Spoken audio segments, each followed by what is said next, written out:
force-on-force training can be a valuable tool for those looking to get the most out of their practical shooting capabilities. But the accessibility to this type of training can be pretty scarce depending on your geographical location. So when people are in search of viable alternatives, a pretty common question arises. Can Airsoft be a good training tool? So in this video, I'm going to share my personal thoughts on the matter and how Airsoft can affect your skill development when it comes to shooting. Before we get too far in this video, I want to let you guys know that right now for Black Friday, Barbell Apparel is running a huge sale. You can grab any of their jeans, joggers, or covert pants for just $99. These last couple of range sessions, I've been running Barbell Apparel pants and shirts, and they've quickly become my go-to for range and field work. They stretch, they breathe, and I don't have to worry about them tearing when I'm sprinting, kneeling, or dropping into prone. If you're training in kit or running drills, you need gear that moves like you do, and Barbell Apparel nails that. So check out the link below if you want to grab some higher quality gear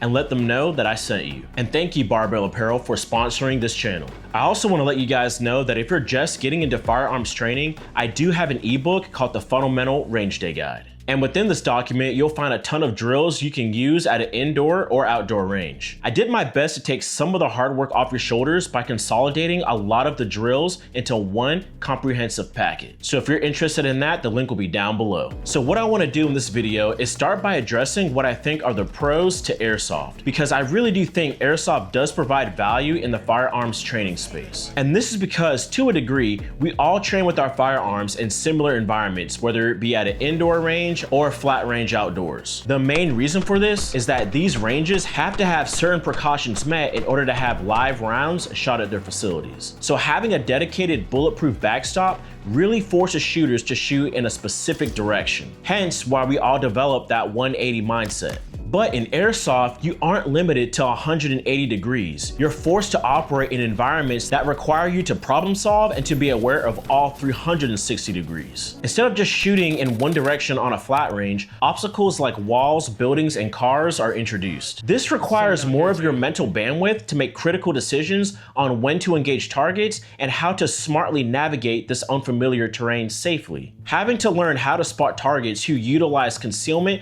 and cover while trying to limit your exposure to them is something that can only be learned by introducing some sort of force-on-force training. And with Airsoft, you're able to do this without endangering your own life. For many, this opens the door for them to really figure out what works for them in a practical sense. If your gear isn't adjusted or tailored to your specific body type or role, it can become more of a hindrance in high-stress situations rather than an aid. Last week in my video, I talked about how often you should wear your kit and the importance of putting your kit on so that you can fine-tune your setup to meet your needs. Though doing this will build up your familiarity with your gear, you will want to still find a way to test your equipment in lifelike scenarios. And I think Airsoft is a great way to challenge what you think will and will not work in the field. I've learned a lot about my own setup after a few matches with friends. For example, the back panel on my plate carrier is great if you're working in short operations with a supporting team. But after some thought, I think I'd rather run the back of my plate carrier slick, because this will allow me to use a removable backpack of some sort. Having a backpack that you can take on and off very quickly has a lot more benefits for longer sustained firefights, or BB fights in this case. Me personally, I would like the ability to access my bag quickly if I need to pull out more gear, water, or other supporting items without having assistance from a teammate. But little things like this aren't learned just by having or wearing your equipment around the house or at the range. It's when you start to use your kit in adverse conditions and environments that you really start to learn what is practical and what is fantasy. And this doesn't just apply to your plate carrier and belt. The cool thing about Airsoft is that they make pretty accurate replicas of existing firearms, and they do it at a fraction of the cost. I've been borrowing a gun from my buddy Blake to shoot local matches near us, but he's introduced me to many platforms that work within my budget,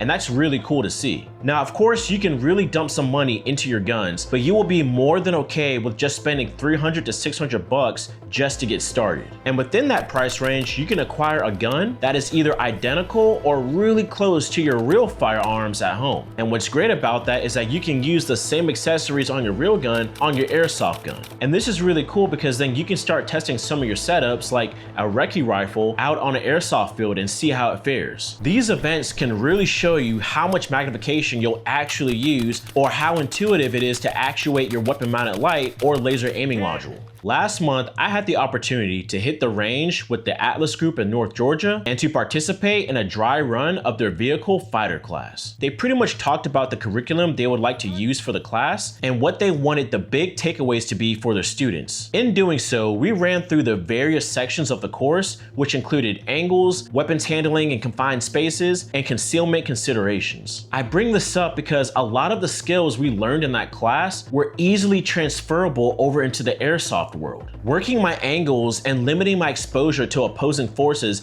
benefit me much more than I could have anticipated. And this brings me over to my next point. Airsoft is a pretty cool place to practice and implement small unit tactics. Obviously, the value is very limited, but I would argue for beginners and even seasoned shooters, being able to practice these skills in lifelike scenarios can really speed up the learning process. And this is because you will get simulated real-world experience and you will start to learn new and more efficient ways to operate. Now, I do want to be clear that using airsoft to implement and learn tactics is very limited and shouldn't be substituted from learning from vetted instructors who have done this on a professional level. I'll address this in more detail in the comments section of the video, but I do see it still being a good way to get those mind muscles working. Lastly, one of the most important things I learned from playing airsoft is that it's just crazy fun. And I think that's more than enough to jump in. I have yet to see anyone finish up a game and walk out without a smile. And even though we will be talking about some of the downsides of airsoft here shortly, I encourage all of you to try it out. It is easily some of the most fun I've ever had,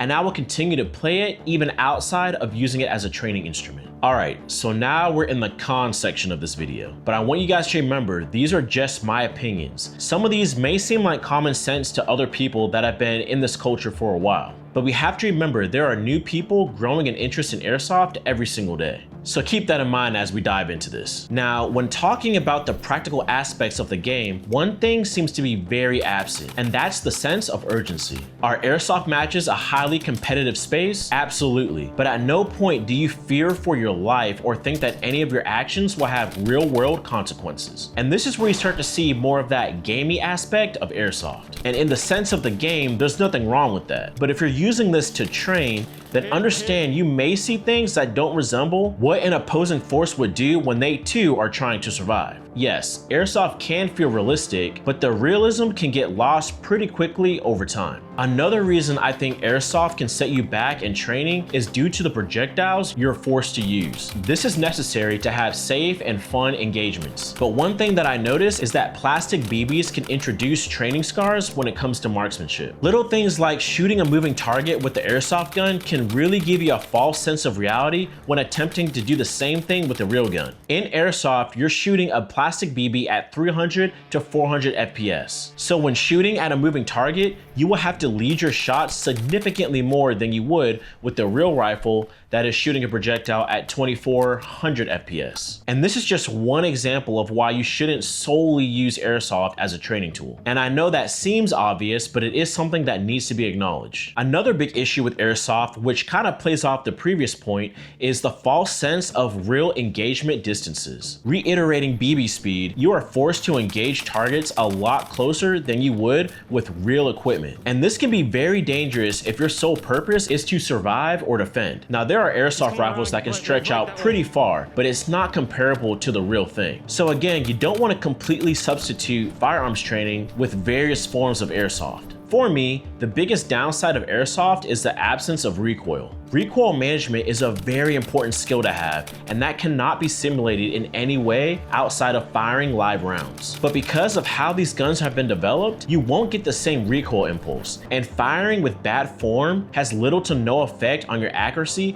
or how fast you can get follow-up shots in airsoft. And if you aren't careful, you can start carrying these bad habits over into your live fire routine. And that lack of recoil management can really start impacting how you operate when you do CQB work. Let's be honest, everyone loves CQB, but Airsoft CQB is not how real-world CQB would go down. If you think you'll get solid CQB tactics and training from Airsoft, then you might want to do a little bit more research on that topic. From talking to friends and family that have served, how they would enter a room or building is vastly different than how you might imagine. Obviously, they had more resources at their disposal, but they all shared a similar mindset. Why enter into a death trap voluntarily? For the most part, the first step was always throwing grenades into a room over and over again until they felt it was safe enough to enter. And if they had air support, they would just call in air assistance on a building instead of entering and manually clearing it room by room. What I'm trying to say is that CQB can be pretty over-romanticized in the civilian space. And though it's good to learn how to room clear and check your corners, it's one of the most dangerous tasks to perform due to there being so many variables at play. To learn proper CQB, seek reputable instructors. You can use Airsoft to get loose repetitions, but you can't substitute finding a good instructor that knows what they're talking about. All in all, I do think Airsoft provides value in the training space, but you need to be honest with what skills you can actually benefit from it. Things like communication, movement, gear testing, even small unit tactics can all be further progressed while playing Airsoft. But marksmanship, weapons manipulations, and proper engagement techniques should all be done elsewhere in my opinion. At the end of the day, Airsoft is extremely fun, and I am for sure going to invest more of my time into playing it. What are some of your thoughts when it comes to training with Airsoft? How long have you guys been playing, and what events have you participated in? My goal is to get into larger scale events and matches, and hopefully squeeze in a Milsim event in the near future. Well, that's all I have for you guys today. As always, I'll catch you guys in the next one.